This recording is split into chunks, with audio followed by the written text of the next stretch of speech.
यूं ही नहीं ताज ताज बन जाता है। शिल्पकारों का हुनर और चुनिंदा संगमरमर ताज को नायाब बनाते हैं। कुछ ऐसे ही चुनिंदा जगहों से बस खास ही चुनकर लाता हूँ। कतरे कतरे को मैं हीरे सा परखता हूँ। यूं ही नहीं मैं रजनीगंधा बन जाता हूँ। गांधी जी जब संघ के कैंप गए थे तो क्या देखकर शॉक्ड रह गए थे? संघ के 100 साल और देश के लिए समर्पण के इतिहास का वो चैप्टर जो आप में से कईयों ने सुना ही नहीं। प्रधानमंत्री नरेंद्र मोदी ने लाल किले से बहुत कुछ आज कहा और आरएसएस का नाम ले लिया तो बहुतों को आग लग गई। ऐसा पहली बार हुआ है कि लाल किले से संघ का नाम लिया गया, लेकिन जिन लोगों का एजेंडा ही संघ के खिलाफ नफरत फैलाने का हो, वो लोग कहने लगे कि संघ ने तो आजादी की कोई लड़ाई ही नहीं लड़ी, फिर संघ का नाम लाल किले से क्यों लेना।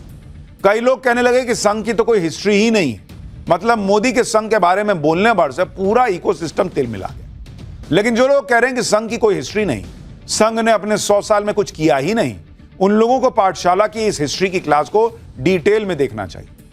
पहले देखिए कि पीएम ने बोला क्या, उस पर हंगामा क्या मचा, उसका ट्रेलर देखिए, फिर फैक्ट्स बताता।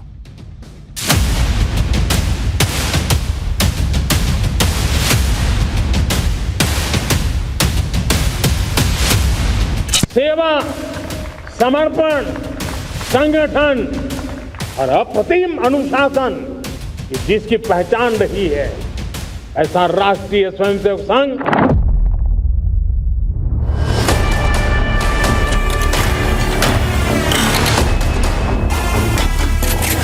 जो संघ परिवार है उसका रास्ता सेकुलर और सोशलिस्ट नहीं है। ये वही संगठन है जिसके ऊपर सरदार पटेल ने पाबंदी लगाई थी। देश के प्रधानमंत्री ने उस संगठन का नाम लिया जिसने 53 साल तक तिरंगे का बहिष्कार किया था।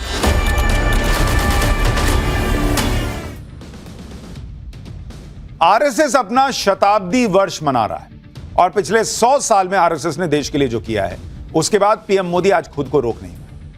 पीएम मोदी ने लाल किले से कहा कि राष्ट्रीय स्वयंसेवक संघ 100 साल से देश सेवा का काम कर रहा है और इस संगठन की राष्ट्र सेवा पर देश गर्व करता है। सुनिए आज पीएम मोदी ने आरएसएस को लेकर क्या कहा, उसके बाद बताऊंगा कि इसको लेकर कैसे बवाल मच गया है। आज से 100 साल पहले एक संगठन का जन्म हुआ, राष्ट्रीय स्वयंसेवक संघ। 100 साल की राष्ट्र की सेवा एक बहुत ही गौरवपूर्ण स्वर्णिम पृष्ठ है। व्यक्ति निर्माण से राष्ट्र निर्माण के संकल्प को लेकर के 100 साल तक मां भारती का कल्याण का लक्ष्य लेकर के लक्षावधि स्वयंसेवकों ने मातृभूमि के कल्याण के लिए अपना जीवन समर्पित किया है। सेवा, समर्पण, संगठन और अप्रतिम अनुशासन जिसकी पहचान रही है, ऐसा राष्ट्रीय स्वयंसेवक संघ दुनिया का यह सबसे बड़ा एनजीओ है एक प्रकार से। पीएम मोदी ने आरएसएस के 100 साल के गौरवशाली इतिहास का जिक्र किया तो इसको लेकर सियासत भी शुरू हो गई। लेकिन आरएसएस का नाम सुनकर पूरा विपक्ष सिर्फ परेशानी नहीं, हैरान भी। किसी को उम्मीद नहीं थी कि लाल किले से पीएम मोदी आरएसएस की तारीफ करें। पिछले 100 साल में आरएसएस ने देश के लिए क्या क्या किया है, क्यों देश को आरएसएस की जरूरत है, यह भी बताऊंगा। उससे पहले सुनिए कांग्रेस ने आरएसएस को लेकर क्या कहा। और कितना दुखद है कि लाल किले की प्राचीर से इस देश के प्रधानमंत्री ने उस संगठन का नाम लिया जिसको आजादी के महानायक सरदार पटेल ने बैन किया था। उस संगठन का नाम लिया जिससे प्रेरित होकर इस देश के प्रथम आतंकवादी नाथूराम गोडसे ने महात्मा गांधी की हत्या करी थी। उस संगठन का नाम लिया जिसने 53 साल तक तिरंगे का बहिष्कार किया था। उस संगठन का नाम लिया जिसने बाबा साहब की तस्वीरें जलाई थी, जिसने बाबा साहब को बड़ा बुरा कहा था। उस संगठन का नाम लिया जिसने संविधान की प्रतियां जलाई, जो संविधान को अशुभ बताता था और अजीब तरह की बातें करता था। असलियत यह है कि आज प्रधानमंत्री ने आजादी के महानायकों को, स्वतंत्रता संग्राम को कमतर आंका जब वो लाल किले की प्राचीर से आरएसएस जैसे उस संगठन की बात करते हैं जो अंग्रेजों की मुखबिरी करते थे, जिनका आजादी के आंदोलन में छोटी उंगली का नाखून नहीं कटा। 52 साल तो तिरंगा ही नहीं फहराया, जंग आजादी के अंदर कोई योगदान नहीं रहा। भारत छोड़ो आंदोलन में इनका योगदान क्या था? इन्होंने विरोध किया था, लेकिन उन 52 साल का हिसाब भी देना कि 52 साल आपने झंडा ही नहीं फहराया, आपने तिरंगे को नहीं माना, आप संविधान को नहीं मानते थे, आप संविधान को विदेशी बताना शुरू कर दिया था। ये वही संगठन है जिसके ऊपर सरदार पटेल ने पाबंदी लगाई थी, इसको बैन सरदार पटेल ने किया था। कांग्रेसी अपने हिसाब से इतिहास बता रहे हैं, तोड़ मरोड़ के बता रहे हैं, कह रहे हैं कि सरदार पटेल ने बैन किया था और इंदिरा गांधी ने तारीफ की थी, वो नहीं दिखा। एक मैडम पूछ रही हैं कि आरएसएस की कानी उंगली भी नहीं कटी थी आजादी की लड़ाई में।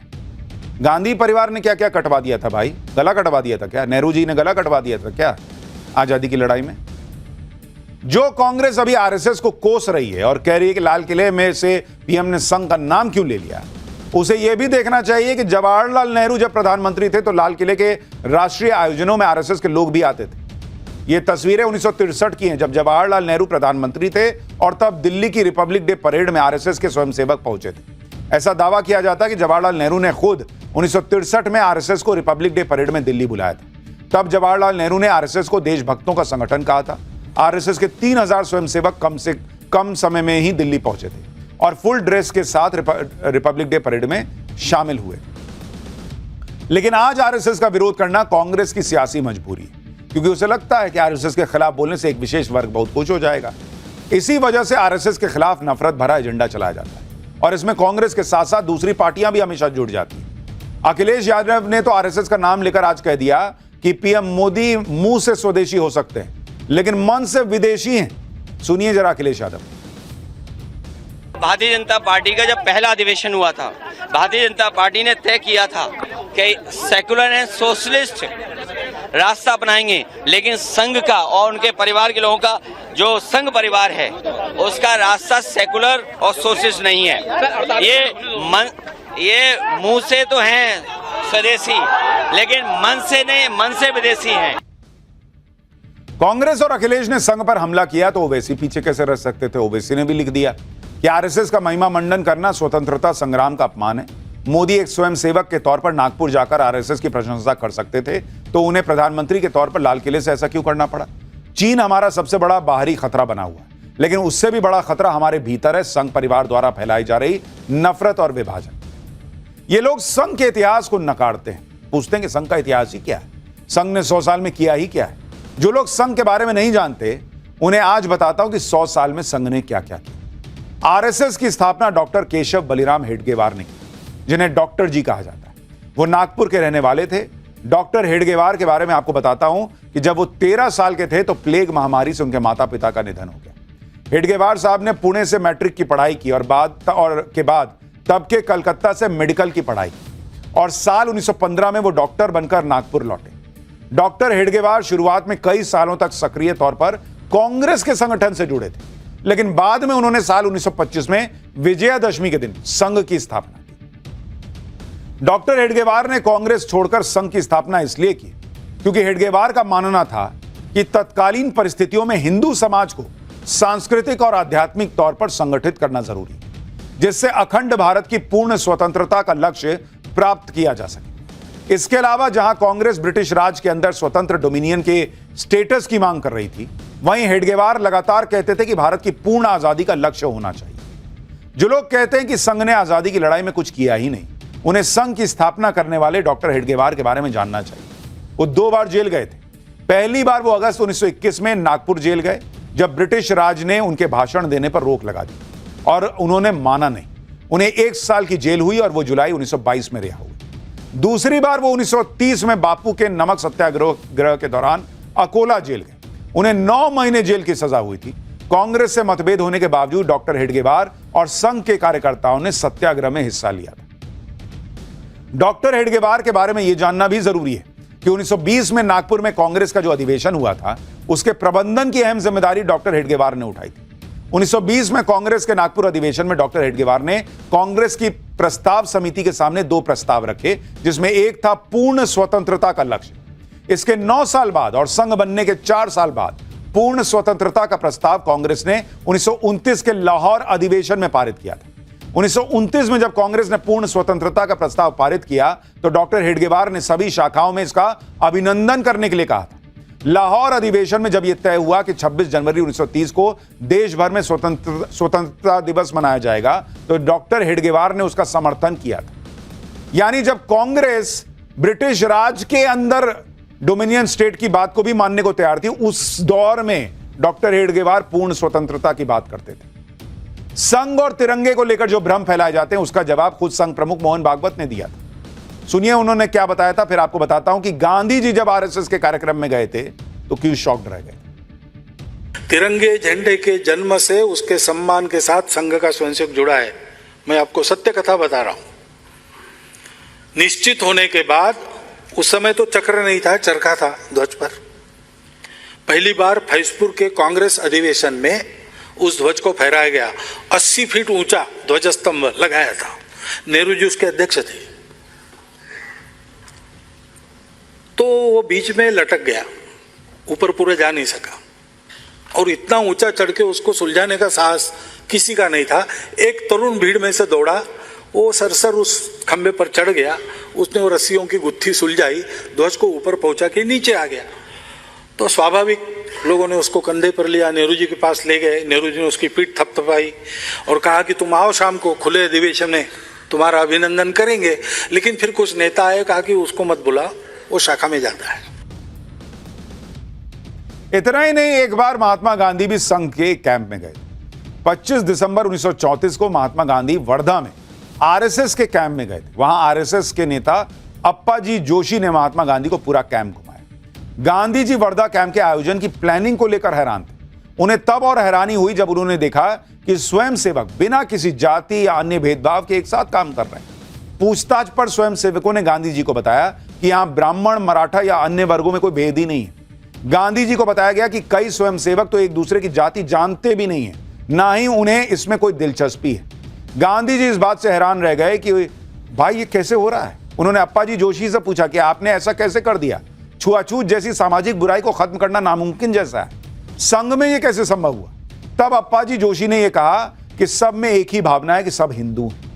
यह डॉक्टर केशव बलिराम हेडगेवार की वजह से संभव हो पाया। आरएसएस ने अपने 100 साल के इतिहास में जब जब देश पर संकट आया, उन आरएसएस ने और उसके स्वयंसेवकों ने कोई परवाह किए बिना देश की सेवा की। देश के बंटवारे के बाद जब बड़े पैमाने पर सांप्रदायिक हिंसा हो रही थी, तो पाकिस्तान से आए शरणार्थियों के लिए आरएसएस ने 3000 राहत कैंप लगाए थे।